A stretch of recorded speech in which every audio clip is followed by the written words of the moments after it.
Yes, beta. Hare Krishna, everyone. Hare Krishna, Pitasri. Hare Krishna, Prabhuji. Hare Krishna, Gautam. Nandimukhi, how are you? I'm good. Pitasri, how are you? Very good, very good. Good to see Hare you. Krishna Prabhuji, Hare Krishna everyone. Namrata Mataji, Hare Krishna, how are you? I'm doing good Prabhuji, how are you doing? Good, very good. How is the weather there? Huh? It's raining? It was raining a little bit, but it was quite warm today. 25 Oh, degrees. here heavy rain Is that right? since yesterday. No, you can keep it. We Yeah. had just a little bit. Hare Krishna, Himani. Hare Krishna, Prabhuji. How are you? Good, you're hiding yourself. No, I'm just. Hare Krishna, your talk this morning was so amazing. Thank you so much. Oh, thank you. Thank you. It reminded me of Krishna's Leela, giving them the lady giving the mangoes to him, and he filled her basket with jewels. Everything you said was like jewel. That reminded me of that Leela. Thank you so much. Thank Hare you. Krishna. Hare Krishna. Lata Mataji, Hare Krishna. Hare Krishna, Rampriya Prabhu. Hare Krishna, Prabhu. How are you? How are you? I'm good. How are you? Good to see you, Prabhu. I love Thursdays. Yeah, me too. Okay. Let's see. Okay, we'll wait a couple more minutes for some other people to join.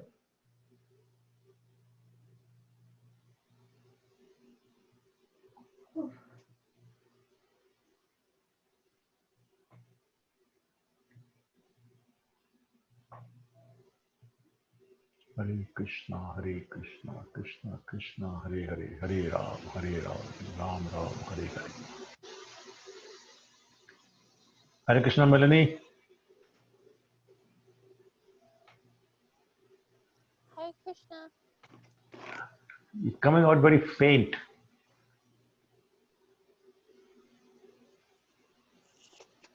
Hare Krishna, Prabhu.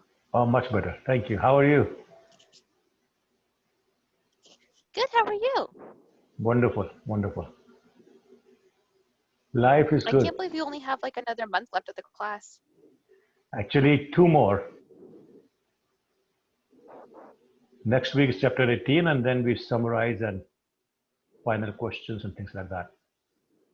Yeah, I can't believe that all of you have stuck with me despite my faults and everything else.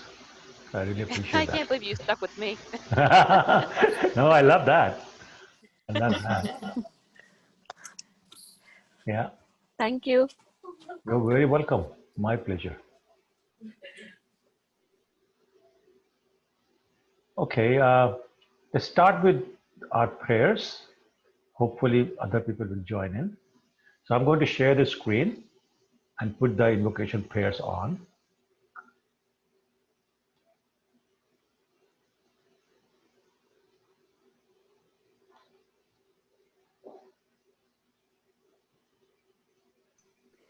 Hare Krishna, Prabhuji.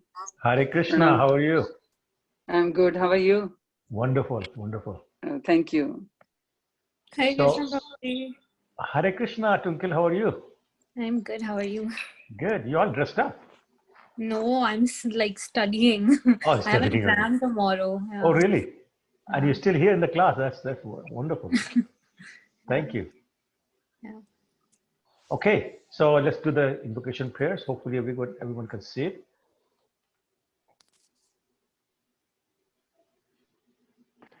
Namo Vishnu Padaya Krishna Pristhaya Bhutale Shrimate Bhakti Vedanta Swamini Namine Namaste Saraswati Devi Gauravani Pracharine Nirvishesha Shunyavadi Paschatya Deshitarine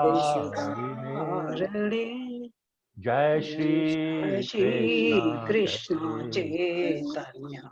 Prabhu Prabhu Nityananda Shri Advaita Gadadhar Shivasadi. Shivasadi Gaura Bhakta Vrinda, Hare Hare Krishna, Krishna, Hare Hare Krishna, Krishna, Krishna Krishna, Krishna Hare Hare Hare, Hare, Hare Hare Rama, Rama, Hare Hare Rama, Rama, Rama Rama Rama, Rama, Hare Hare Hare. Hare. Vancha kalpatarubhyashcha Kalpatarubhasya kripa Kripa sindhubhya Sindhuva Ekja patitanam Patita Nama pavanebhyo Pavanebhyo vaishnavebhyo namo Vaishnavebhyo namo. Namo Namah. Srila Prabhupada Pad ki Ki jai. Jai. Okay. Hare Krishna Prabhu ji. Hare Krishna Mataji, kaise ho? बस ठीक है, आप कैसे हैं? Wonderful, just wonderful. Good. So actually, this is a very special week because on Tuesday, a very wonderful personality appeared on this earth. And show yourself. Her name is Himani. Himani, where are you? Oh, there you are. Show yourself. There you go. So, Buddhiraj, Himani Himani, Buddhiraj. we're going to sing happy birthday for you, but we don't chant happy birthday, we chant Hare Krishna in the same tune. So everybody please join in. Hare Krishna to you, Hare Krishna to To you, you, Hare Hare Krishna, dear Krishna, to Dear Himani, Himani, Himani, Hare Hare Krishna to Krishna, Krishna you. to you. May you live a long Krishna conscious life. We wish you all the best. Hare Krishna. Thank you, Hare Prabhu. Krishna, Thank you beta. so Hare much. Krishna. May Hare God Krishna. bless you every time. Yeah. Yeah, God bless Thank you. you so You're a much. wonderful girl. Thank you. Okay, so any questions from last week?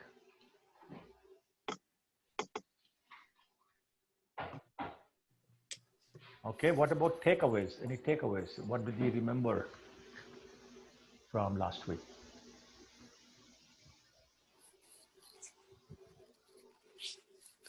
You told us about the divine and demonic nature. I'm sorry, say again?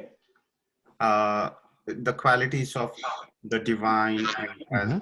and also the demonic nature. Yes, yes, we talked about that. What else? Yeah, there are like 24 qualities in divine and 6 qualities in demonic. Very good, very good. Yes? Qualities of divine, they worship God and they believe God, whereas the demonic, they don't believe God and they think that Correct. they are supreme and Correct, very good. Yes. Anything else?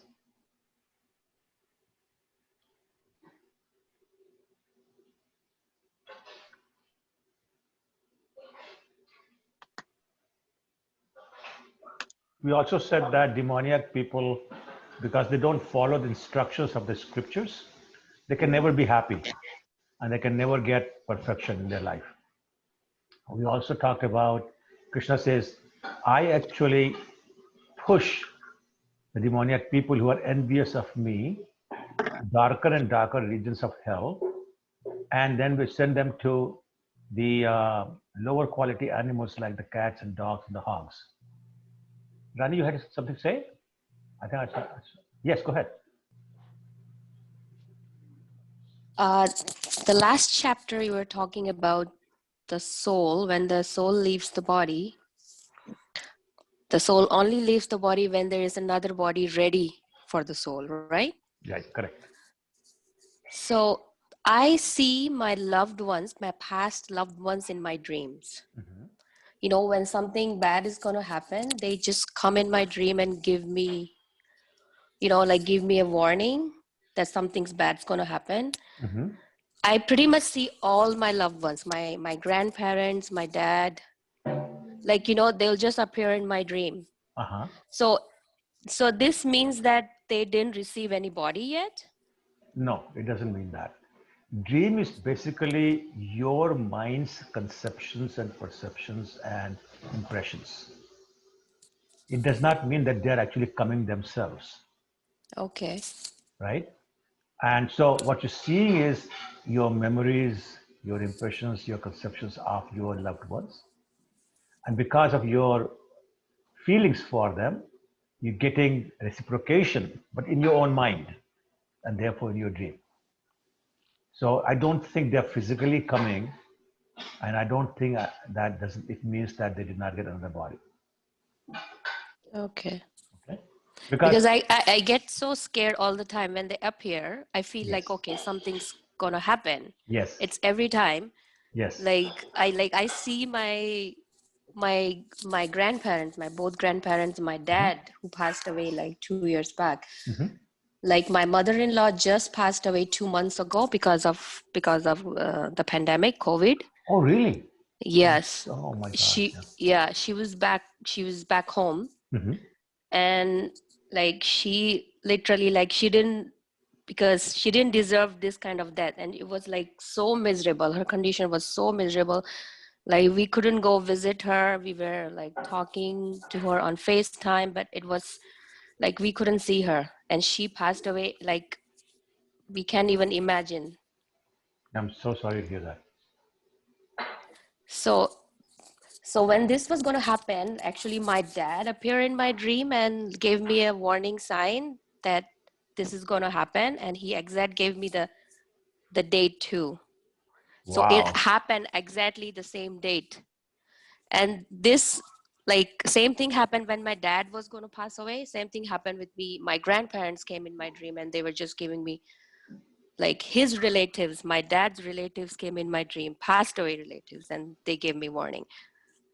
Wow. So whenever I see someone like that in my dreams, I get so scared, and it's like, it's so scary. And they always So I come get with so bad news? Yes. Oh my God, yeah. That's not good. Yeah. Yeah, I don't know how to explain that, Mataji. I have no idea. But all I know is that dreams doesn't mean they're physically coming. Mm-hmm. So in my mother-in-law's case, like, it was unpredicted. Like she was fine, she was healthy, and it all of a sudden it just happened. Sure. Like we don't know from where she caught the virus, and like it just happened in like 10 days. Like she admitted to the hospital, she was fine, and like 10 days she was gone. Yeah, so So sorry. in this case, like, so like would she get another body? Oh yeah, sure. Or what Sure. about the moksha? Like she has been doing, like she was so doing bhakti all the time. So is maybe this a possibility Sure that it she is. would get the moksha? Sure. I Like mean, how? I don't know how, or I don't know her, but moksha also is a body, right? It's a transcendental body. So whether it's a transcendental body or material body, she got one and she left. So if she's deserving, she probably did get moksha. I don't know. I'm sorry, I don't know her, and I know her life. But what I'm saying is, yes, that's certainly possible, because So that's also another type of body. yes, so there is no way that we can know that what kind of body she received. No. Yeah. Now the whole system will be going out topsy-turvy if that happens. Yeah. You'll be chasing your relatives all the way to the next life. So It's better to leave them alone trust when me. they're gone. Trust me. Yeah. Just the point is, if you keep serving Krishna, then everybody just gets their share and they're happy. Just do that. Okay. Thank you. Sure. Very welcome. Anybody else? Any questions before we move on to this week? I just remembered something, and I got a question. Maybe not relevant to the previous class, but still. We do all the, after the death, we do all the rituals, right? So the fruit of those, will that be given to the soul, that is already reached to another body, or is it for our soul? No. So when you do Shraddha ceremony or when you Pindadan, etc., so the Pindas are done in the first 13 days. The soul is still wandering around, so it gets that directly. But once it's gone to the next body, clearly it's not getting your Shraddha, whatever, but your other ancestors are getting it.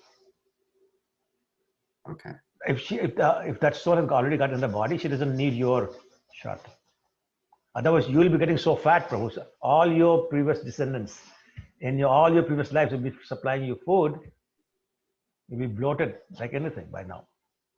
So it doesn't happen. Yeah. we also do like 30 days, 45 days, and then every Yeah, month. so I mean, yeah, there are other ceremonies.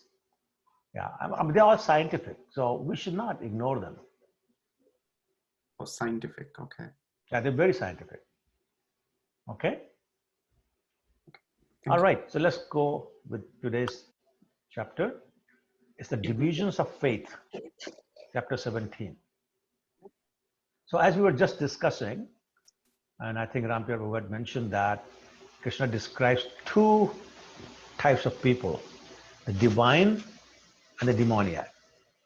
And they are the two extremes.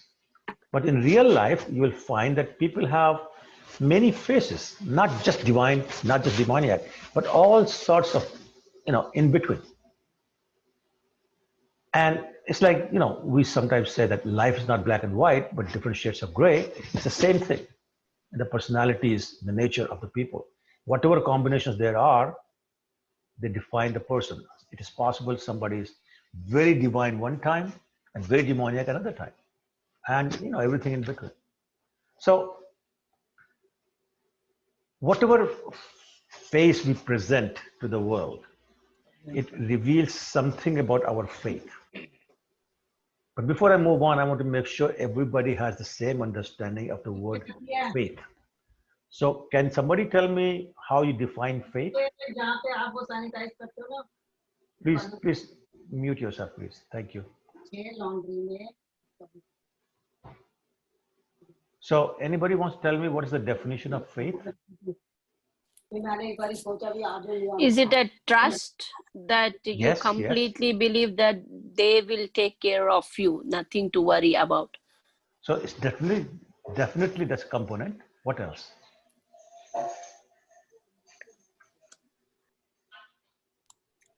Belief. Belief, absolutely, yes. Yes. Anything else?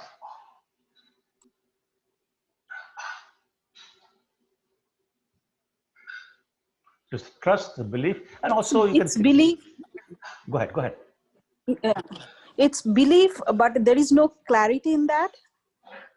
Actually, the word is proof. There's no proof. There is no proof. You Yes, can't prove it. it's a but belief. It's Yeah. there. It's a belief. Yeah. Yeah, Yes. absolutely right. Absolutely right. And also sometimes we put value on something based on the faith. And again, we can't prove it. There's no demonstrable evidence, but that's your faith. Okay. Namrata, are you trying to say something or you're okay? Yes, go ahead. Oh, you okay? All right. Okay. Okay. So, excuse me. The point I was making was that faith is something that's little esoteric. You can't really prove it. You can't give evidence of this, but somehow you know. There's no material evidence, but you know. And this chapter also describes how our affiliation to a particular mode of material nature, the goodness, passion, and ignorance, determines the type of faith we have. And we'll talk about that in details. So we are okay so far? Understand what faith means? Everybody agrees with the same definition? Okay. So another point is that although religious people are often referred to as people of faith, but the reality is that we all have faith. Every one of us has faith. And sometimes we just don't even realize. So for example, we have faith that the traffic lights are working properly. It won't get green on both sides. We have faith in doctors. They know what they're doing. We have faith in the pilot when we're going on an airplane. We have the faith that the bank where I've deposited my millions of dollars will not go out of business and leave me high and dry. So on and so forth. And the funny thing is that despite the evidence to the contrary, the traffic lights do misbehave. Doctors are, it's not uncommon to hear a doctor making wrong diagnosis and some fatal consequences. And there have been many, many examples of pilots being drunk, And recently, one of the international airlines fired 1/3 of their pilots because none of them had valid license to fly. Believe it or not. But we all go on flight on the faith that they know what they're doing. So, as we just discussed a minute ago, to have faith means to see some kind of value in, or to have trust in, or to believe in something, even though it may not be immediately apparent. And as I was saying, we may not be able to prove to somebody why we have that, but we just do. And therefore, according to one's faith, one identifies objects of adoration, I hope I'm pronouncing it right, and reverence, and begins to worship them in different ways. Here's something very profound. Through the power of faith, people see what they believe rather than believe what they see. So let me repeat that. It's very important to understand the concept of faith. Through the power of faith, people see what they believe rather than believe what they see. Do you agree with me? Have you experienced that? Yes, no? Yes. Okay, all right. So, the nature a person is born with and the influence of subsequent experiences leads to that person's individual faith. In other words, the nature you're born with, again, when we say nature, we talk about the modes of material nature, goodness, passion, and ignorance. So whatever you are born with, and typically you have different portions of all three, and the kind of experiences you have in your life, they lead to your individual faith. So then the question becomes, can we change a person's faith by persuasion and argument? Can we do that? Yes, Twinkle, go ahead. No. No, No. okay. I think it might be possible for the people who can show the experience. Maybe, like I was thinking about the examples of Swami Vivekananda and Ramakrishna Paramahamsa, where Ramakrishna Paramahamsa showed the experience.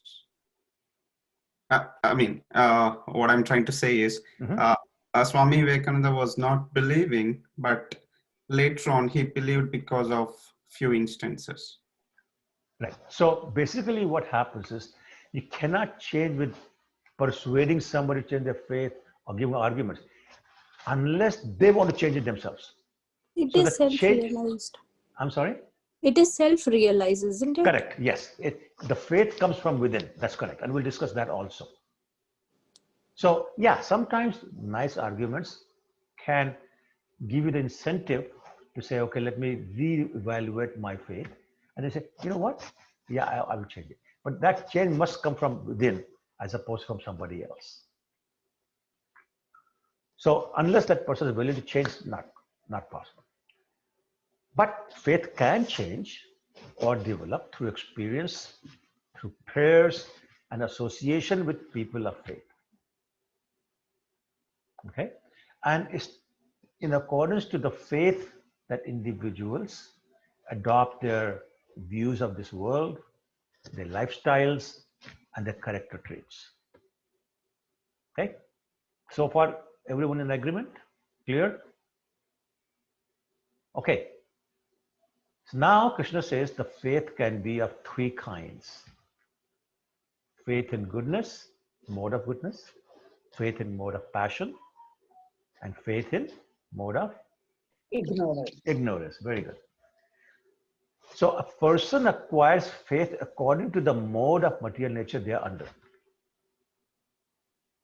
Okay, so direct relationship. And a person would associate with certain types of people according to their particular faith. So basically, the expression birds of the same feather flock together, same thing goes for the faith. Persons of same faith flock together. What that means is that you can tell what mode a person is under by knowing who his friends are. I think there's an expression, something like you're known by the company you keep. Am I saying it right? Yeah. Yeah, so it's the same thing, same idea. You know, whoever you're hanging around with, you know, you'll be affected by them, and they probably represent your faith. Okay? Now, so you should be asking a question. And the question is that we know we are originally a fragmental part and parcel of Krishna, right? Everybody remembers that? Yep.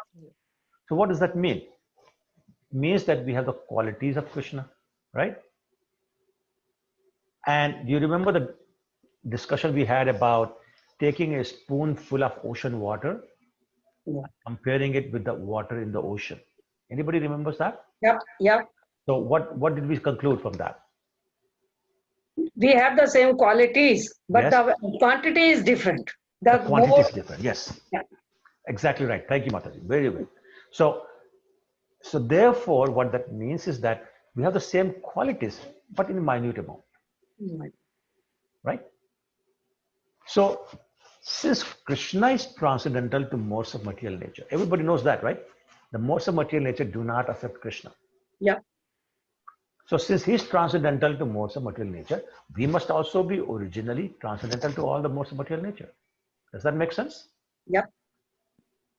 Okay. Everybody agree? Yes, Prabhu. All right. I just want to explain, these are very important and fundamental points. Okay. So then, how did we come under the influence of modes of material nature? If you're originally transcendental to them, how did we come under the influence of material nature? Anybody wants to answer that? Maya. Conditioned by Maya. Correct. So when we forgot our relationship with Krishna, yes, and came in contact with Maya or the material nature, we got influenced by the Maya or material nature. Yeah. Because of the size difference. Maya is very big. We are very small. So basically overtakes us, even though we're superior in nature. And by being influenced by Maya or material nature, we generate our own faith by association with the different varieties of material nature, the modes of material nature, goodness, passion, and ignorance. So depending upon the mixture of different components, the three components, we develop a faith. And so basically it's like a contamination. If you're not above the modes of material nature, we are contaminated. And that's what we call conditioned, right? So all these artificial faiths in material things are material contamination. So if you're materially contaminated, then it automatically implies that we should be cleansed after material contamination. Otherwise, we're going to be stuck in the material world forever. Right? So how do we do that? And why do we want to do that? Because we want to regain our relationship with Krishna. Right? Or you can say we want to remember and go back to our original position of knowing we are Krishna's servant. And that we are not from this material world, we don't belong here, we need to get out. Then and then only we have incentive to do that, and the only way back to Krishna is Krishna consciousness. So if you don't take to this path of self-realization or Krishna consciousness, then basically we are going to be conducted by the modes of material nature for eternity, which means the tree in chapter 15, we're going to be stuck in that tree, just jumping like a monkey from branch to branch to branch to branch, hanging from the leaves, hanging from the twigs, hanging from the branches, but staying, not knowing where it begins, not knowing where it ends, not knowing where the roots are, just stuck there forever. So the only way out is Krishna consciousness. Okay, another interesting fact about faith, that even though we're talking about the three modes of material nature affecting the faith, originally all faith come out of the mode of goodness, regardless of whether it's in a demigod, faith in a demigod, or some kind of created, concocted God, or any kind of other mental concoction. So one's strong faith is supposed to be a product of material goodness. But understand, because material goodness is material, it's not completely purified. Completely purified mode of goodness is known as pure goodness. And we'll talk about that in a minute. Pure goodness is transcendental, and it is in pure goodness only that we can understand the real nature of Krishna or the Supreme Lord, and the real nature of us, and the relationship between us. And as long as our faith is not completely in purified goodness, our faith is subject to contamination by other two modes of material nature. That's why you never find only goodness, or only passion, or only ignorance. There's a combination. Now, something very important. The contaminated modes of material nature expand to the heart. They touch our heart. Meaning that the heart can be in any of the three modes of material nature: goodness, passion, or ignorance. Therefore, our faith is established according to the position of the heart, which mode of material nature, or which is predominant, or what the combination is. If one's heart is in the mode of goodness, then his faith will also be mode of goodness. If heart is in mode of passion, then faith will be in mode of passion. And if it is in ignorance, the faith will also be in the mode of ignorance. And this is how we understand why different people have different faith, why different types of faith exist in this world, why there are different types of religion, because of different types of faith. Okay? I'm going to pause and see if there's any reaction or objection or quizzical. Well, I can't see anybody, so I don't know if quizzical looks are there. You're shaking your head like crazy. No, I'm not agreeing. Or yes, I'm agreeing. I have no idea. So somebody say something.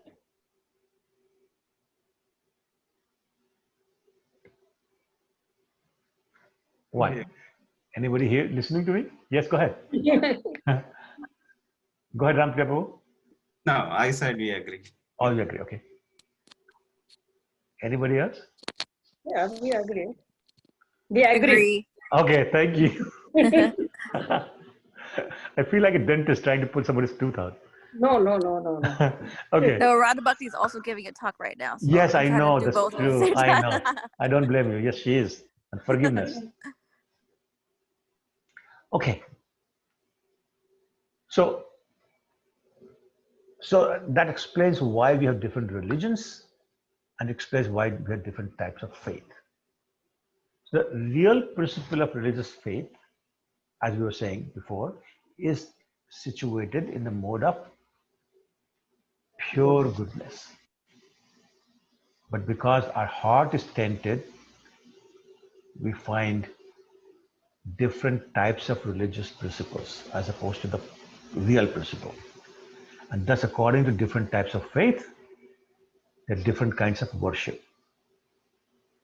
Okay, so like some people worship Kali, some people worship Ram, some people worship Krishna, some people worship a tree, some people worship some kind of a stone, not deity, some kind of stone, and some people worship a movie star or a sports star. And different people, different strokes for different folks, same thing. Okay, so now Arjun has a very wonderful question. He's asking Krishna about the people who do not follow the scriptures but have faith in something, whether it's faith in a man or some sort of God, and they worship accordingly. So Arjun is saying, so Krishna, are they in mode of goodness or passion or ignorance? And is it possible for them to be in real knowledge or achieve highest perfection? So remember where this question is coming from. The previous chapter, Krishna said, those who do not follow the instructions of scriptures cannot get happiness, cannot get the supreme destination, and cannot get perfection. So Arjun's asking, okay, what about people who are following the scriptures but have faith in something else? So Krishna says that people in the mode of goodness worship the demigods, which includes like Lord Brahma, Lord Shiva, others like Indra, sun god, moon god, water god, earth god, on and on. Whereas those in the mode of passion worship the demons or a powerful man whom they consider God. And I'll tell you about, I don't know, maybe 10 years ago, I saw a picture of, has anybody heard the name Sanjay Dutt? He's a movie actor in Bollywood. Yeah, many times. Oh, good, thank you. So I saw a picture of a temple where on the altar there's a picture of some leader and Sanjay Dutt, and people were doing Aarti. There's another temple of Rajinikanth. He's a South Indian actor. This temple of Rajinikanth, and they're doing Aarti and Puja and everything else. Yeah. So that's mode of passion. Okay.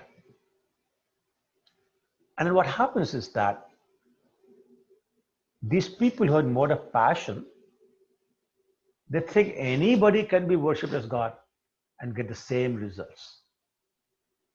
So what do you think? You get the same results by worshipping Sanjay Dutt as you get worshipping Krishna? No. Why not? Why not? Because he is not God. He is a person, like ordinary person. Yes, with all the faults of a human, ordinary person, and probably all the bad habits, and he probably doesn't have faith in Krishna either. Yeah. So there you go. Okay, thank you. So people in mode of ignorance sometimes worship dead spirits or ghosts, and sometimes worship like at the tomb, spirit, or at the tomb of a dead man. So they'll go to a cemetery, okay, and go to a what do you call it? Grave, and worship Grave, a man who's buried there. Okay, so a trick question: in which mode are we worshipping Krishna? Goodness. Pure God, pure goodness. Very good, pure goodness, not mode of goodness, pure goodness. Oh, pure. Pure goodness. Okay. So I now, have a question, Prabhu. Yeah, go ahead. Which one do the Abrahamic religions fall under? I'm a little confused. Well, so by that you mean Islam, right? Islam and Christianity and Judaism. Okay, all of them. So Krishna comes in many different forms. It's not just in the 200 playing the flute form. He has millions and millions of forms. And one of them is also impersonal form, which is no form. So the Islamic people, they worship Allah, who is an impersonal feature of Krishna. Similarly, Christians worship, God who really doesn't have a form, right? Judaism, same thing. None of these have a form of God, but they believe in God, which is the impersonal feature. Energy, but it's not just energy. It is in the form of energy, but it is a feature of Krishna, and therefore non-different from Krishna. So as long as their faith is pure, as long as they are following the rules and regulations, they're doing all the right things, and therefore they're worshipping in mode of pure goodness. But wouldn't that be tricky because their scriptures don't have the same regulations? No, I'm not saying same regulations. Whatever regulations are there, as long as they're following them, then they're fine. So understand, all these three religions, just like Sanatana Dharma, is teaching you only one thing. All valid religions teach you only one thing. And what is that? How to love God. That's all they teach you. And God is one. And God is one. Yes, exactly right. In different forms, but God is one. So therefore, The rituals might be different. The process might be different. Even the wordings might be different. But the purpose and the intent is the same. Love God, how to love God. All genuine religions do that. Otherwise, they're not genuine. So therefore, yeah, they have the same. The only difference is that in other religions, they will not go to Golok Vrindavan because they don't know about it. They don't know Krishna's form. So they're worshipping the impersonal feature of Krishna, and therefore their highest perfection is Brahman effulgence. Now, they can come back from there as a human being and get involved by Krishna's mercy with devotees of Krishna. And then they can go there very quickly because they're already purified. So that can happen. One question, Prabhuji. Yeah, go ahead, Gautam. So, if they follow the scriptures of their religion, which loka do they end up in? Like yeah, that's what I was Swarga saying. That because they don't believe in the personal form of Krishna, therefore they don't believe in the planets of Krishna either, like Vaikuntha planets. They believe in Brahman effulgence. So they merge in Brahman effulgence, which is also a spiritual world, but there's nothing there except light. Light and some pleasure. That's where they merge. And then they come down. Okay. Melanie, you have something? No, I've never heard the explanation before, but that was a big milestone for me. Thank you, though. You explained that extraordinarily well. That was, thank you. Yeah, no, that was really, really good. And it's so interesting because, like specifically in Christianity, there is kind of an image of God that's used by like Hollywood of like big guy in the sky with the white beard, right? But yeah, but every minister I ever spoke to, he always said, no, that's just Hollywood. Like we don't have an there. Yeah. Yeah. That's exactly right. Thank you so much. You're welcome. Okay.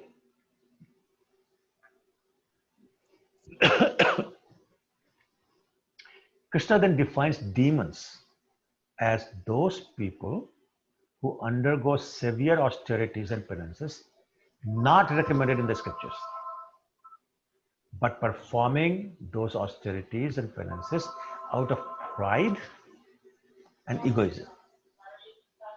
And they're impelled by lust and attachment to material people. So Prabhupada gives example of those people who are fasting for some ulterior purpose, such as political. So Prabhupada always talks about Mahatma Gandhi, who was fasting to death so many times for a political end. And so, I'm sorry, there's some disturbance. Not disturbance, it's the message on the telephone. I'm so sorry, voicemail. Okay. Sorry about that. It's okay. Okay. You must have a landline phone. It's been so long since I've heard a. I know. I do have one landline. Yes. Okay. My problem is I can't even mute because I'm talking. Okay. Then Krishna mentions that preference for food, sacrifices, austerities, and charity. So these four things vary according to their modes of material nature. And we'll get into a lot of detail on that. Krishna says that wise are those who can understand what kind of performance are in what mode of material nature. So you're doing something, if you're a wise person, you'll know what mode of material nature it is in. But the fools can't. And they keep thinking that no matter what you do, in what mode you do, you get the same result. And that's the big difference between what Krishna is saying, wise people and the foolish people. Clearly, he's thinking people in mode of passion and ignorance are foolish people. People in mode of goodness are wise people. And people of pure goodness are devotees. Okay, now let's take one at a time. He said food, sacrifice, austerity, and charity. Let's talk about food first. Okay, so foods that are dear to people in mode of goodness increase the duration of life, purify their existence, and give them strength, health, happiness, and satisfaction. Such foods are juicy, fatty, wholesome, and pleasing to the heart. So, for example, milk products, sugar, rice, wheat, fruits, vegetables. These foods are pure by nature and therefore they are in mode of goodness. On the other hand, foods that are too bitter, or too sour, or too salty, or too hot or pungent, or they're dry and they burn your mouth or give you heartburn, they're dear to those people who are in mode of passion. And these foods cause distress, misery, and disease. So, for example, chili, onion, they fall in that category. And then food prepared more than 3 hours before being eaten. Food that is tasteless, decomposed, or putrid. Or it consists of remnants of somebody else and untouchable things, is for the people in mode of ignorance. Examples would be food that was cooked more than 3 hours ago, meat, fish, eggs, garlic, etc. These foods give odor, bad breath. And remnants of food, other than remnants of food that's offered to Krishna or to Vaishnavas, they're also in mode of ignorance because they increase the chances of infection or disease. Okay, I'm going to pause. Any questions? 3 kinds of foods. Foods in 3 modes of material nature: goodness, passion, and ignorance. Any questions? I actually have a question. And this was, I think this I heard last year during Rath Yatra in like the island. Someone said it. And this was that the way, milk products are made, and how milk is extracted, it's these days it's not very nice, obviously. So in that case, does this still apply that it is like the goodness side? Does Very it good still question. Oh, sorry, somebody said something? So, very good question, Twinkle. And the answer is no. How can a product be in mode of goodness when it's been produced through literally torture to the producer of the product? I have been to a farm and I've seen the process of milking, and I've seen that the teats on the cow are literally full of sores, red, and they're bleeding. And the owners don't care. It's a pump, they put the 4 nozzles and they suck it out. They don't bother with the calves, feeding the calves, they don't bother about the health. And when the cow stops giving milk, they send it for slaughter. So clearly that is not mode of goodness. And that is why a lot of people have turned vegan. And ISKCON is going in that direction. What we're talking about is in the old days when the cows were actually taken care of. They were treated like our mother, and they were not slaughtered, and they were treated in a very humane way. And basically, actually, I personally know people who have cows who allow the calf to take as much milk, drink as much milk as possible. Only when they voluntarily leave, then the person milks the cow, whatever comes out. But that's clearly not happening these days. So, yeah, the answer is no. Thank you. Okay. Anybody else have any questions? Okay, all right. So let's talk about this sacrifices. So we're I have talking another question. I'm sorry? I have another question. Go ahead. Yeah, please go ahead. So the way Kali Yuga is, and the way, we are, and, we don't have time, and we do meal prep, and sometimes it's like more than 3 hours, obviously. So then in that case, like, even if we are having like, let's say vegan food, then it like the qualities of it are not getting inside our body then. Yeah, so remember I said that if it's prasadam, then it's okay. Because prasadam is sanctified. So there is no infection, there is no other bad things, and you're fine. But if it's not prasadam, you have a problem. So we can meal prep prasadam. So we can meal prep days in advance. You can, but the thing is, if you're really offering to Krishna, then you have to offer something every day, Gotcha. right? So then it doesn't always apply, but yeah, it does happen that sometimes you made more than you could eat, even though it's prasadam. You put it in the fridge and you eat the next day. So it's more than 3 hours old. It's prasadam, it's okay. Gotcha. Okay.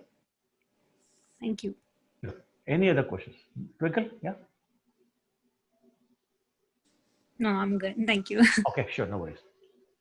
Okay, all right. So let's talk about sacrifices. So he said, remember, he said food, and the next was sacrifice. So we're going to talk about sacrifice. And so first of all, let me ask you another question. Do you agree that the intention of the worshipper matters more than the outward form of sacrifice or religious ritual? Want to repeat the question? Yeah. Do you agree that the intention of the worshipper matters more than what the person is doing in terms of religious ritual? Yes. Yes. Yeah, that, and Krishna is known as Bhagavat. Krishna does care more for your mood and intention than whatever you're doing. Unfortunately, most worship in human society today is performed for the sake of material reward or security. And the common belief is that, hey, God is everybody's father, so it's natural to ask him for material benefits. What's wrong with that? And yes, religion does bring prosperity, many blessings, but really the goal of religion is to develop love for God, as we were discussing before. And that love of God comes only to those who sacrifice without expectation of materialism. They're doing it simply out of duty or simply out of love. Okay, makes sense? We heard that many times. Yeah. Okay. So now, the sacrifice performed according to the directions of scripture and as a matter of duty by those who are not desiring any rewards is of the nature of goodness or the mode of goodness. So going to the temple for economic or some other material benefit is not in mode of goodness, right? And we'll discuss that in more details a little bit later. The sacrifice performed for some material benefit or for the sake of pride is considered to be in the mode of Passion. passion. So we're doing it to show off, or because we're so proud of our positions. Look at me, I donate so much. Look at me, I do such wonderful fire sacrifice. You know, I invite 200 people, you know, things like that. That's all mode of passion. But on the other hand, any sacrifice performed without regard for the directions of scripture, without distribution of prasadam, without chanting of Vedic hymns, and remuneration for the priest, and without faith, is considered to be in the mode of ignorance. So very interesting points. Not only you're not following the scriptures, you're not distributing prasadam to the people who came to attend the fire or the sacrifice. And there's no Vedic hymns chanted. You know, about 10, 12 years ago, I went to Boston to attend my friend's daughter's wedding. And the priest for the whole wedding was chanting mundane songs. Not a single Vedic hymn. Not a single Vedic hymn in the whole marriage. All movie songs, all something known as ghazals and shares, which are basically mundane poetry. And people were loving it. They were clapping, they were happy, and everybody was just so happy. But that is not a sacrifice in mode of passion or ignorance or goodness, mode of ignorance. Okay. So actually, when you think about it, what is faith in mode of ignorance? It's faithlessness. Faithlessness. There's no faith. And sometimes people worship some demigod just to make money and spend the money for recreation and ignore any scriptural injunctions. They basically, it's a ceremonial show of religiosity. And that is in mode of ignorance. And they produce a demoniac mentality, and there's no benefit to them or to the human society in general. Okay? So that's sacrifice. Then Krishna mentioned austerities. I have a question. Yeah, go ahead. Yeah, go ahead. You were mentioning about the 5 sacrifice, right? Probably, okay. I attended one, my friend's housewarming ceremony, and there was no 5 sacrifice because we know, I mean, there are restrictions like, okay, inside the home, they can't light the fire, there'll be emergency warnings, all those things. So how people can come out of that and still do the things like? So I mean, I have attended many housewarming where there was a fire sacrifice inside the house. Oh. I have attended weddings. Even when my daughter got married, my second daughter, and we had a ceremony at home, and there was fire sacrifice in the basement. So yeah, I mean, it's just a matter of how willing you are. Not all yagyas cause fire. Yeah, you have to turn off your fire alarm for a little while, which is dangerous. But it's all, again, it's a matter of faith.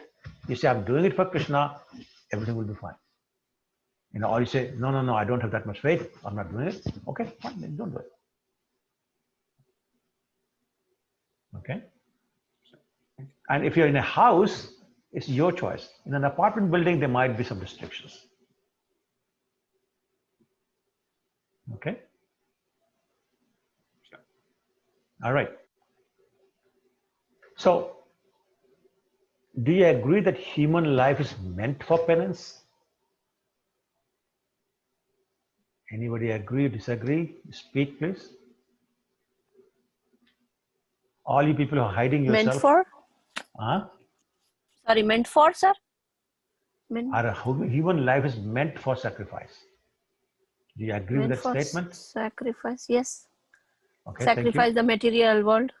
Well, not just that. Not just that. Like, that's the extreme. I'm just talking about everyday life. Everyday life. Yeah, sacrifices. Are we making any sacrifices? Yes, every day. Every day. Daily. Every day. The life will not be the same if we stopped making sacrifice of some kind. Be that mode of passion, ignorance, goodness, with this detail. But everybody's doing that. Right? A life without penance or sacrifice for a higher cause will not bring satisfaction. So what happens is that, yes, all of us make some kind of sacrifice, but it's not for the higher cause. And that's why we lead a very dissatisfied life. But at the same time, extreme penance that hurts the body or mind is not recommended either. So a lot of people do some very stupid stuff in the name of austerity, but that's not recommended. So, although I acknowledge that in order to achieve anything in this world, we must undergo some kind of austerity. By the way, what is the definition of austerity? Anybody? To torture our body. Well, okay. It's like tapasya too. I'm sorry? It's like the tapasya. Yeah, but that's translation. I'm looking for definition. Okay. When you refrain yourself from something. Yes, exactly. So when we do, I'm sorry, go ahead. Self-torture is there. Well, I don't want to use the word torture. It's not always torture. That is extreme. Okay. Like, so for example, an austerity we do is observe Ekadashi. I would not use the word torture. That is not the torture. That's what I'm saying. So that's why I don't want to use the word torture. Okay. Yeah. Right? Hmm.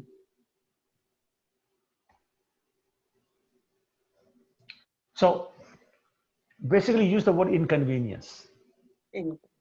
So when we voluntarily go through some kind of inconvenience of body or mind and give up some kind of immediate pleasure for long-term pleasure, and that's called austerity.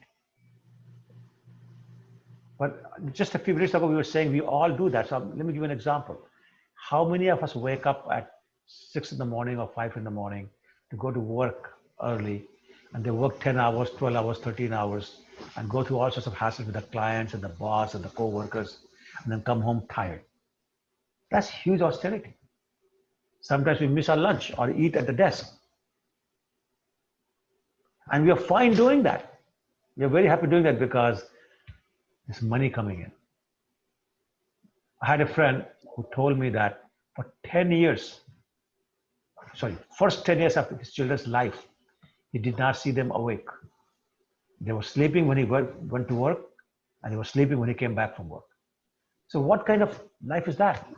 That was his austerity for a little bit of money. Okay, so the point is that everybody's making austerity. Some are making in one mode, some are making in another mode,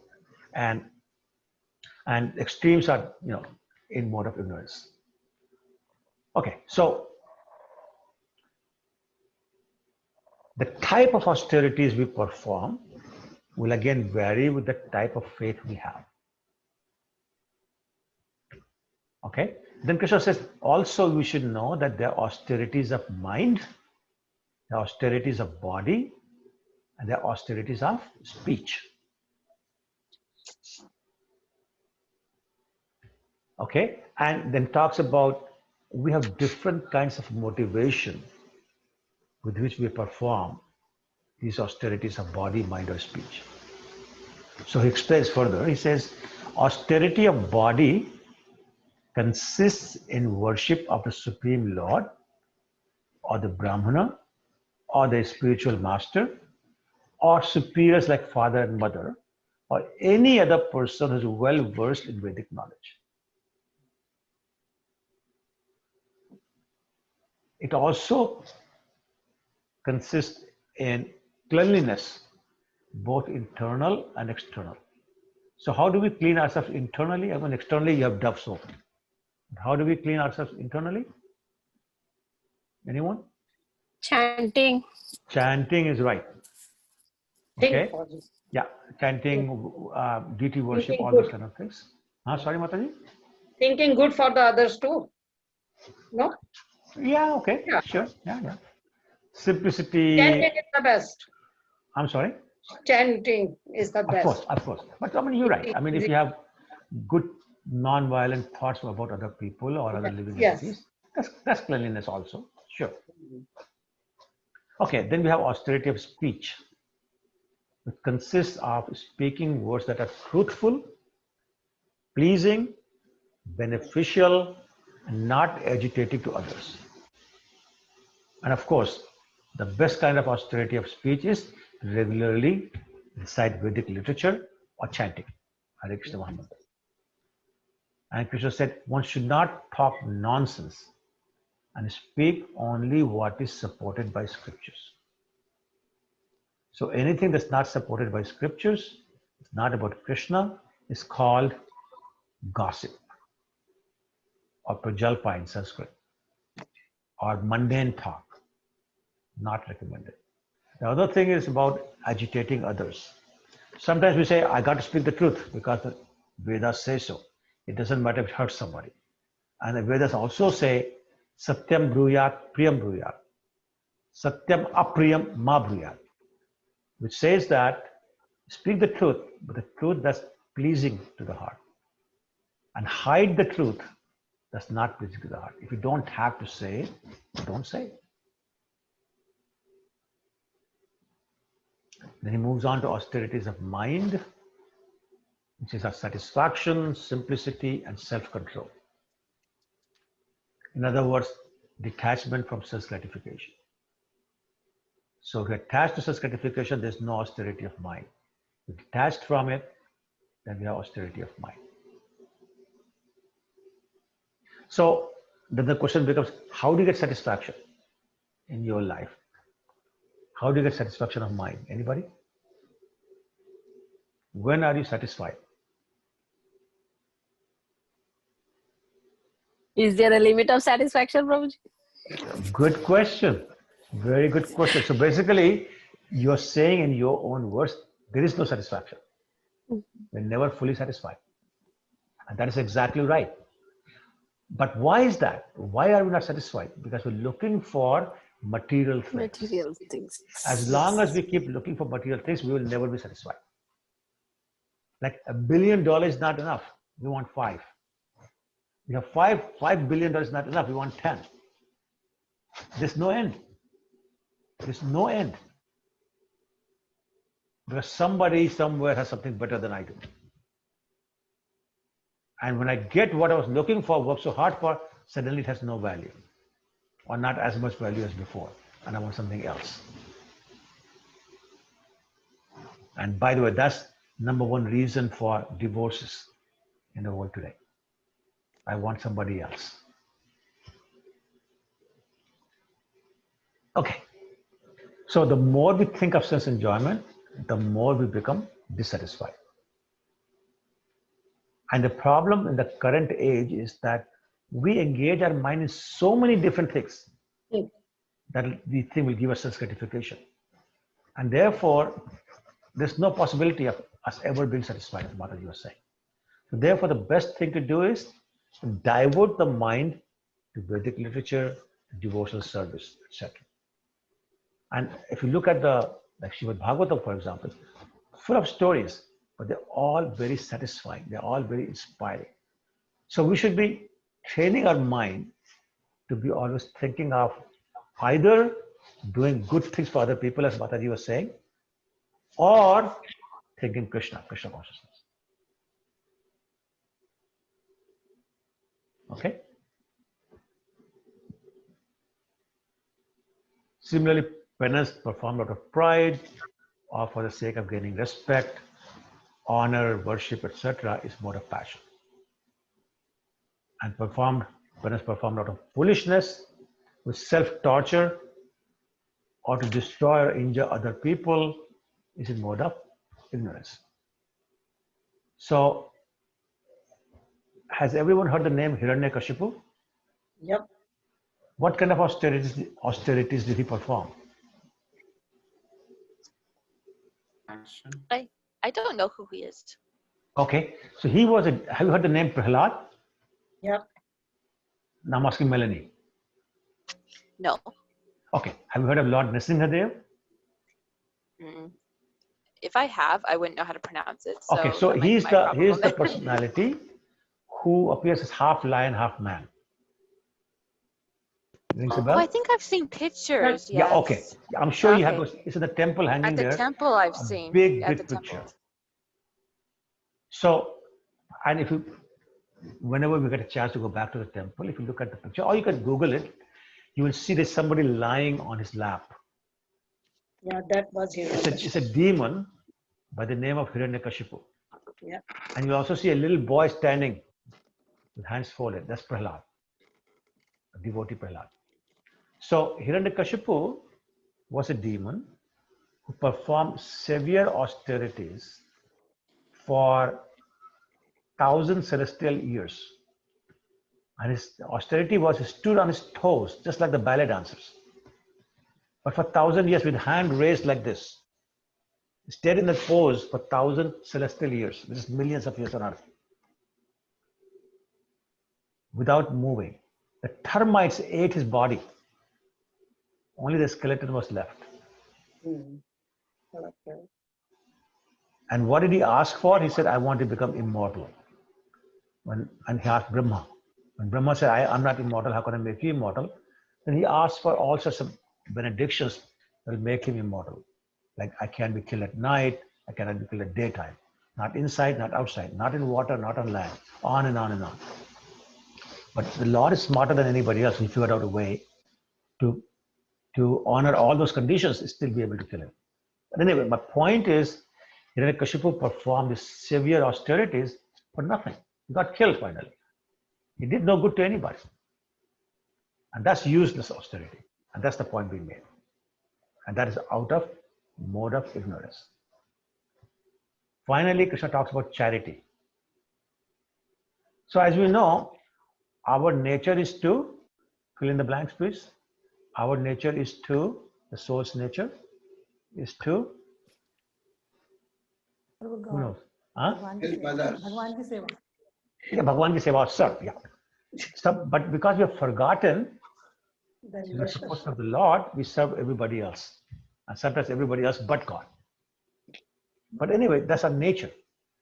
So similarly, it's our nature as part of service to have a charitable disposition.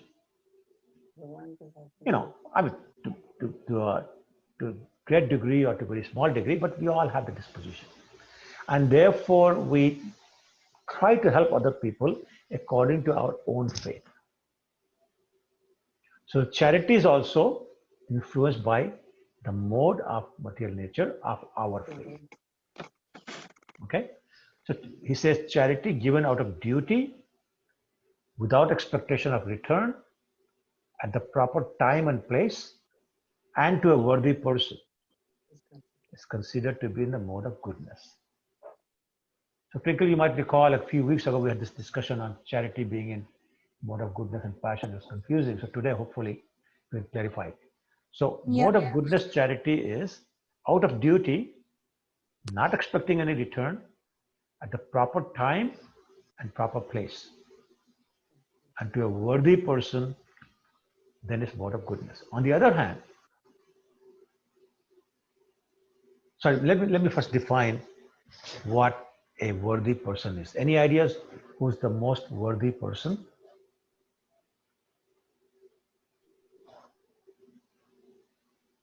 Who is in the needful? Well, define needful. Hungry, is that needful?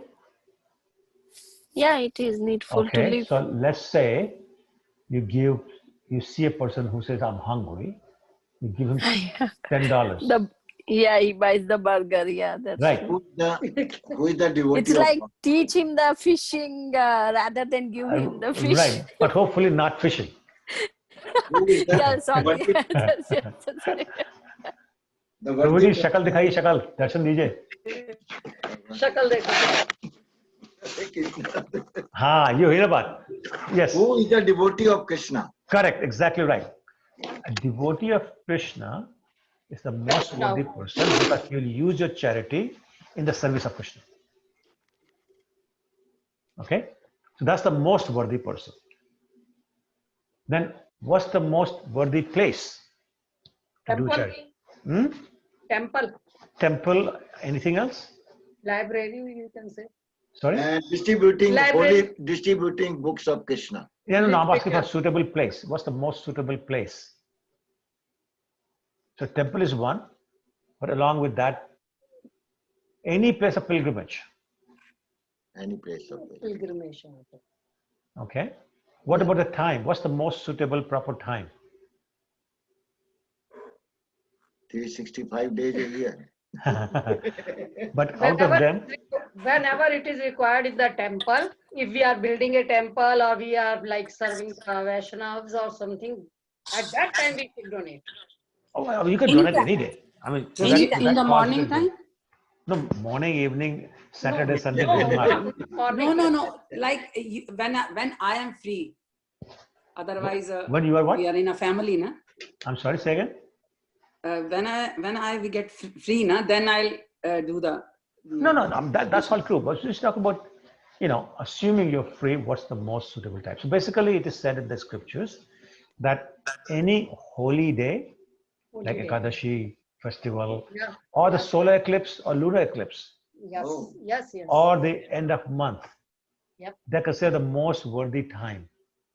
For most worthy basically means the results, the benefits are multiplied many times. So, for example, any charitable work done during the month of Kartik, Yeah. right, Yep. is multiplied by 1,000. And any charitable work done in the month of Purushottam, which is these days, Adhik Mas, is multiplied by 16,000. So things like that. Why in the end of month actually? Why it is emphasized? It is considered more auspicious time of the month. Oh. End of the month is the special. Okay. Now, Why in the month of Kartik? Kartik, do you know what Kartik month is? Yeah, I don't know. Okay. I know Kartik month, but why it is on the month of Kartik? Yeah. So Kartik is the month of Radharani, Hmm. where the most beautiful pastimes between Radha and Krishna happened. Yep. So that makes the month very auspicious. And one of the results of auspiciousness is the multiplication factor. So you chant one round, it's like chanting 1,000 rounds. You give $1, it's like giving $1,000. You do one arti, it's like doing 1,000 artis, and so on and so forth. Okay. So same thing, Purushottam Mass, which is the current Mass, which happens only once every 3 years, or almost 3 years, is even more important. So now the multiplication factor is 16,000. So there are times of the year, times of the month, that are more auspicious than others. Okay? But at the same time, what is the real purpose of charity? The real purpose of charity. Why do we do charity? To spread the devotional service. Yeah. Okay, how do you do that with charity? Like spreading the love of Krishna by distributing the books, you can say. Great. Yes, absolutely right. So Krishna says that is the best charity. Anything else? I think it is a self-purification actually. Yes, it is. Yes, it is. Yeah. What else? Happiness. Material happiness? No. Spiritual happiness. We are doing. So like you give $10, you get $100 back?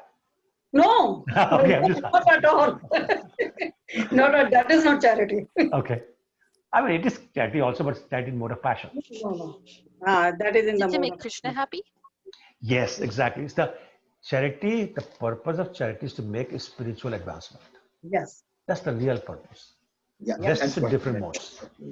Okay. I have a question. Yeah, go ahead, please. We have, I mean, ideally the charity has to be done for Krishna conscious people, right?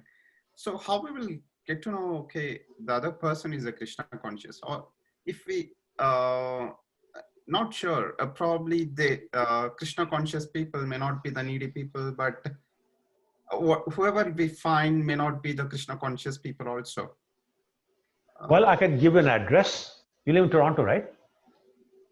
Milton. Milton. Oh, it's same thing, Toronto. So it's 243 Avenue Road, Toronto. You'll find many devotees there. So anytime you're looking for devotees, just go there.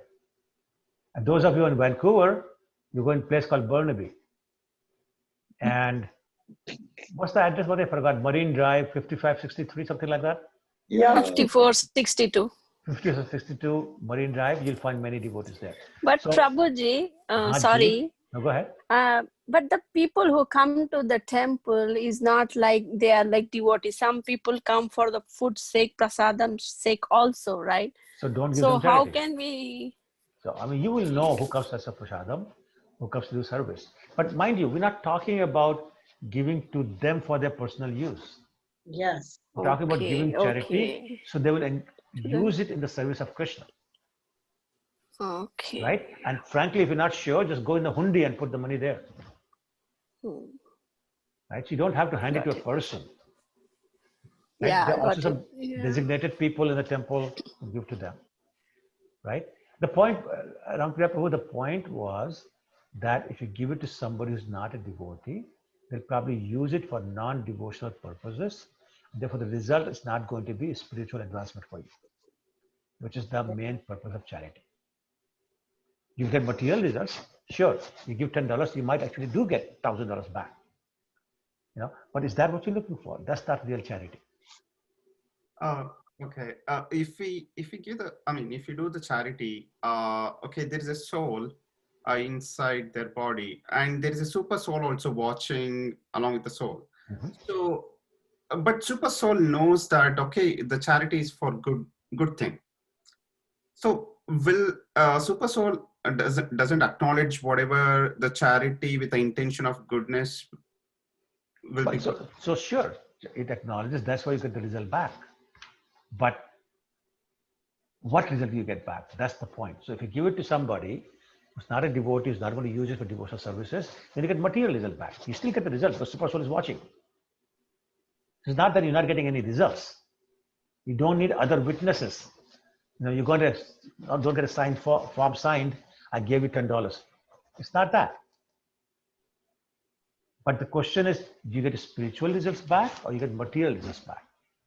And what we're saying is, why do you want material results back? If you do, mode of passion.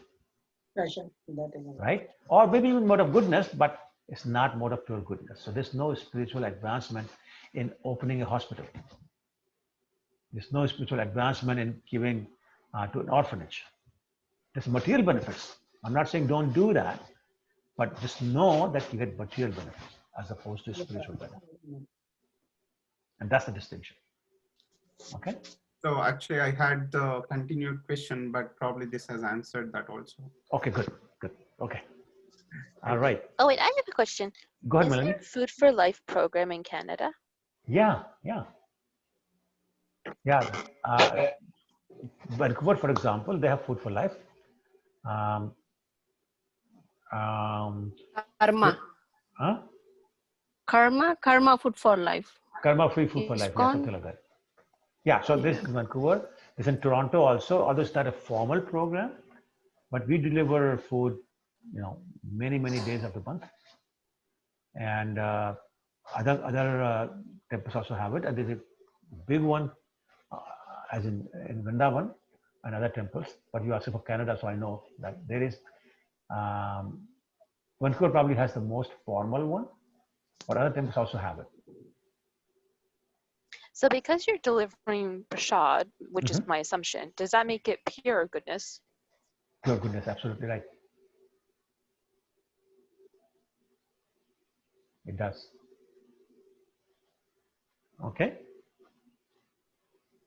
Prabhuji, I have a question. Go ahead, Nandu Prabhu. So let's say, I just want to clarify if, I'm trying to understand more here. So if we give donation to ISKCON, and if that money is used for, let's say, orphanage, I believe ISKCON also funds for orphanage or something like food. Let's say food, yes, prasadam, not food, prasadam. Okay. So I'm not trying to compare, but if our intention is good, can we donate it to orphanage also? That's what I'm saying. So that is mode of goodness. Okay. Yes, you can. Nobody's stopping you. But know that the results are not spiritual in nature. It does not help you advance spiritually. That's the distinction we're trying to make. So it's still good, still get good results, but material results. And they'll keep you in this material world. So let's say keep giving to orphanages. You might come back as a very rich person next life. But it's a material result, you still come back. Yeah. Okay, let's say if I want to donate, or let's say if I offer whatever I want to give to the orphanage to Krishna. So and sorry, then I didn't get that. What do you mean orphanage to Krishna? No, I mean whatever I want to give it to orphanage. Okay. If I offer it to Krishna before doing it. What do you mean by that? I don't understand. Okay, no. How do you offer to Krishna and give to orphanage? No, like I mean, like I know, like the food, whatever we are talking, is called prasadam when we offer it to Krishna. Correct. Can we do the same thing for others? No. We can't say, Krishna, here's $100 and I'm going to give it to orphans. It doesn't work that way. No, okay, like, I mean, how is it, how is it working only for prasadam? Okay, does it work only for food when we offer it to Krishna and then call it as prasadam? So don't look at it that way. Look at it this way. What happens when somebody honors prasadam? What happens?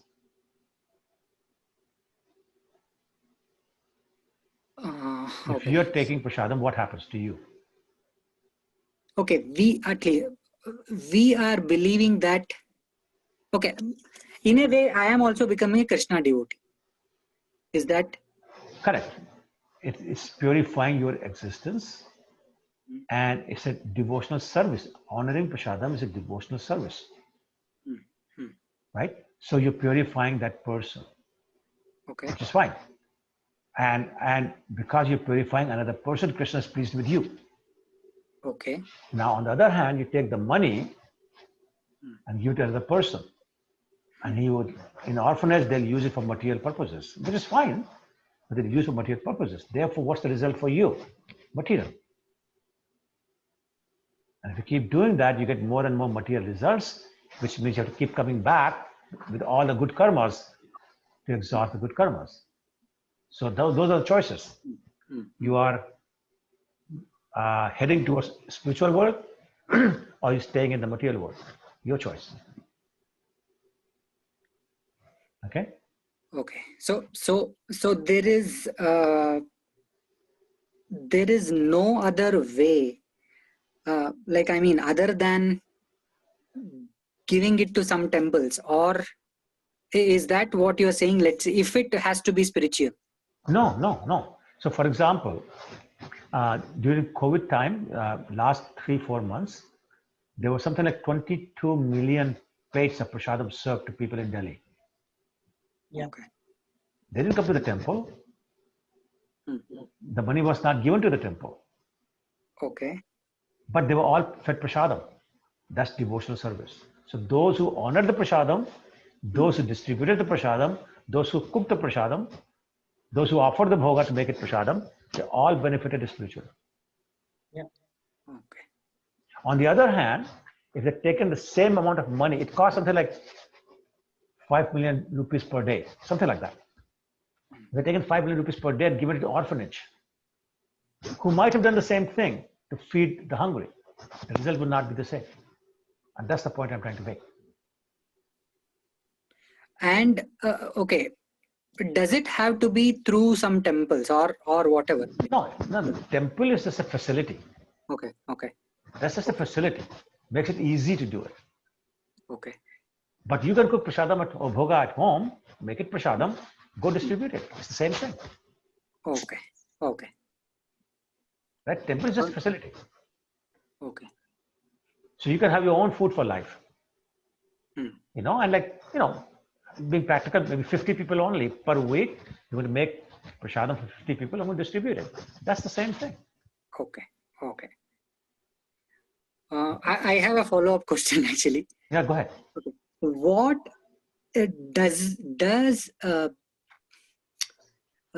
so this I mean, this result, will it depend on who we are giving to? Like, I mean, who are we giving the prasadam to? Let's say if okay, do we really have to worry about who we are giving to? Yeah, remember I was talking about mode of goodness, passion, ignorance. Mode of goodness, charity is with proper regard to the person you're giving to, with proper regard to the what do you call it? The place, the time, and without expectation of return. All those things are mode of goodness. Otherwise, it becomes mode of passion. That's true, but what about the receiver? What about the receiver? Yeah. What about like, I mean, should I worry about like whom I am giving to? Yeah, that's what I'm saying. That's what I'm saying. it has to be a worthy person. Otherwise, it's a mode of passion or ignorance. So, for example, you give it to a drunk, or you give somebody who you know is going to commit crime with that. Okay. You give $100, he buys a gun and shoots somebody, right? Or he buys hamburger. They're not worthy because you share the karma. Okay. What they do with your money, you share the karma. So if they kill somebody, you're sharing that karma. If they go eat meat, you're sharing their karma. Yeah. Like money is one part. Like what about the prasadam? Prasadam you can give to anybody. Everybody is a worthy recipient of prasadam. Oh, okay. Okay. So that, like, if that I need not have to worry, like, No. whom I am giving to. No, that's correct. Anybody. Okay. Anybody, any gender, any age, any citizenship, any ethnicity, doesn't matter. Okay. Okay. Okay. Got it. Okay? Yep. Yep. Rani Matan, you were trying to say something? Rani? Okay. All right. So we're going to hurry. It's 9:30 already. So I'm going to... Prabhuji, I just wanted to clarify just one thing that you said. When in some of the scripture, when it said that they gave half to a family member and then half for Krishna conscious persons, they would only give to family if they knew it would be used for spiritual purpose. If the family member is materialistic, they would not leave half. So, do you know? Yes, I think you're referring to Rupa Goswami. Exactly. Who's known to have done that. And he wrote that 50% should be given for Krishna consciousness, supporting Krishna consciousness, 50% for the family. But the assumption in that is that it is a Krishna conscious family. However, that is if you are leaving home and going away. But if you're going to be in home, then you should keep at least 50% so you can maintain your family, Krishna conscious or not. You have the obligation to maintain our immediate family. If I have 3 children, even if they're not Krishna conscious, I have responsibility to maintain them. And I should not run away from that. But not a sibling, right? Sibling is not your responsibility, unless some other extenuating circumstances, but generally speaking, they're not your responsibility. But for example, if your sibling was sick, invalid or whatever, out of compassion, you want to do something, that's fine. But again, knowing that that activity is not mode of pure goodness, it's not devotional service. It will get you good karma. Would you have to come back for that? Yes. You would. Yes, you would. And may I ask, what is the meaning of the word Kane for Krishna? K-A-N-A-E? Actually, the word is Kanhai. K-A-N-H-A-I. I mean, that's how I would spell it to sound exactly like it's said in Hindi. Okay, and you hear Kanhai, you hear Kanhaiya. They're just nicknames of Krishna. Thank you very much, Prabhuji. Sure, no worries. Okay, anybody else? Okay, so then we're going to wrap up very soon. And basically, we already talked about charity of different modes. But the point is, we should remember that whether we talk about penance, sacrifice, food, or charity, in any of those 3 modes, they're contaminated unless they're aimed at Krishna. And only when they're aimed at Krishna, they become a means for spiritual advancement. Otherwise, you're just getting karma, good, bad, or ugly. And you come back. Of course, activities in mode of goodness still better than passion or ignorance, but even the activities, you talk about food, sacrifice, penance, charity, they bring you back to the material world. Okay? And finally, Krishna says also that any of these things, sacrifice, charity, penance, etc., done without faith, they're useless in this life and the next life. Okay. Now, just make sure you understand that even the activities in mode of goodness result in karmas that bring you back and they'll keep you in the material world. The only way out is that we do whatever we do for Krishna. In terms of sacrifice, food, charity, penance, austerity, must be dedicated to Krishna for us to make spiritual advancement. Okay? Any questions? Yeah.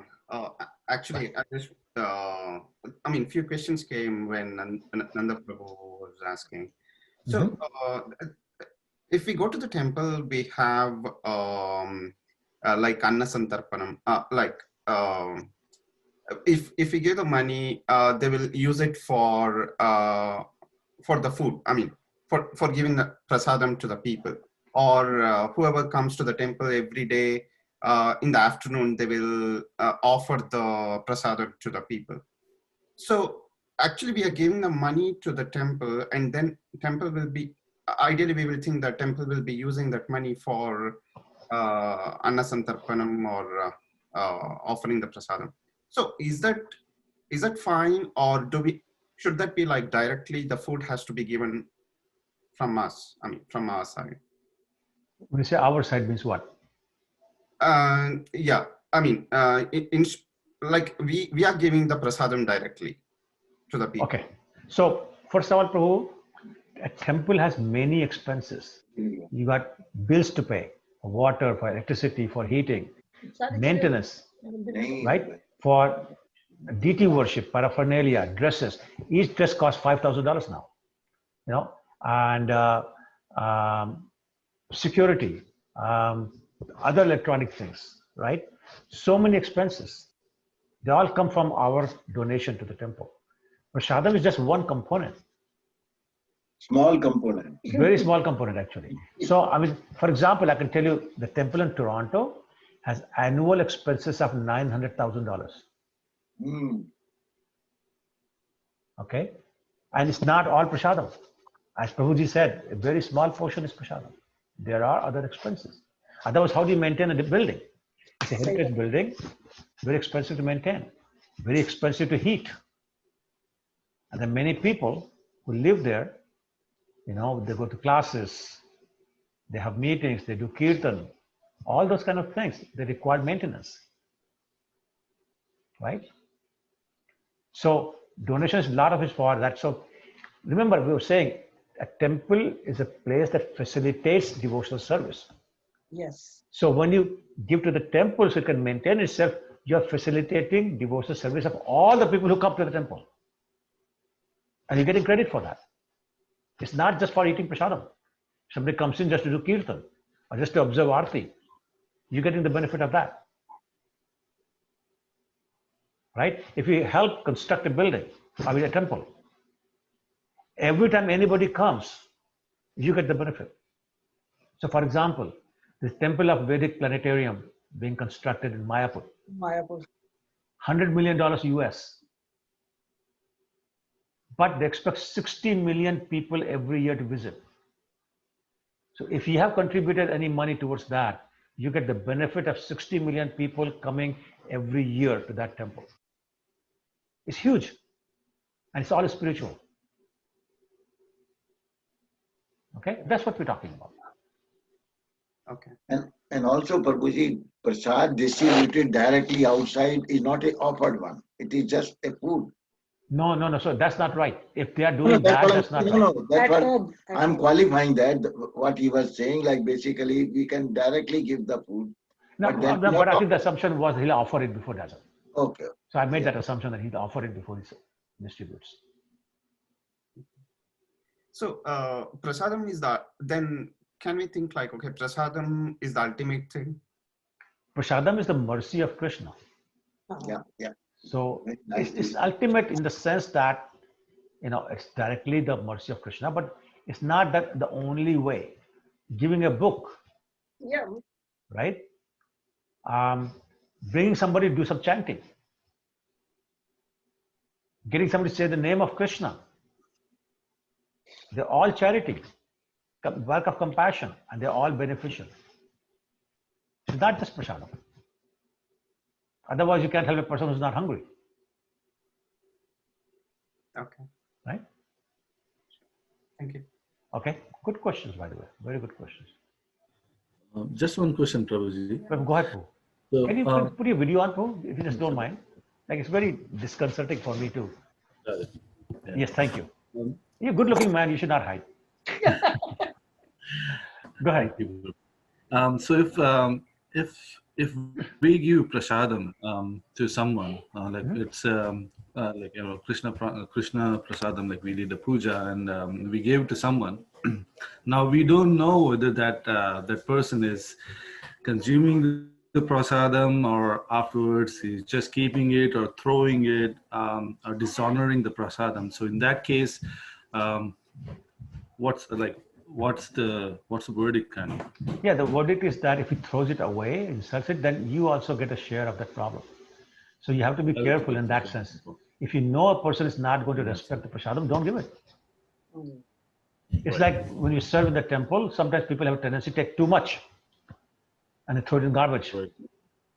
Right? So you have to be careful. You tell people, look, are you sure you're going to eat all this? Otherwise, come back and get seconds. Don't take so much. And we always announce, only take as much as you can finish. Yes. Okay. That is the best way. Okay. Yeah, good question. Anyone else? Okay, all right. So we're going to stop. So next week is the last chapter of Bhagavad Gita, chapter 18.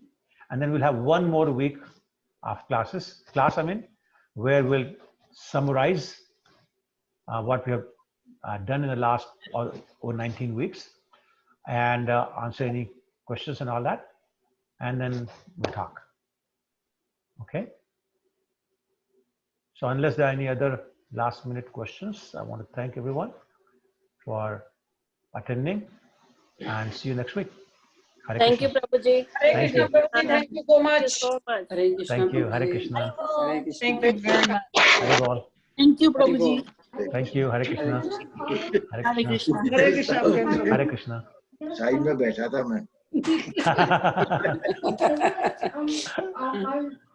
Hare Krishna. Hare Krishna, Prabhuji. Hare Krishna. Hare Krishna.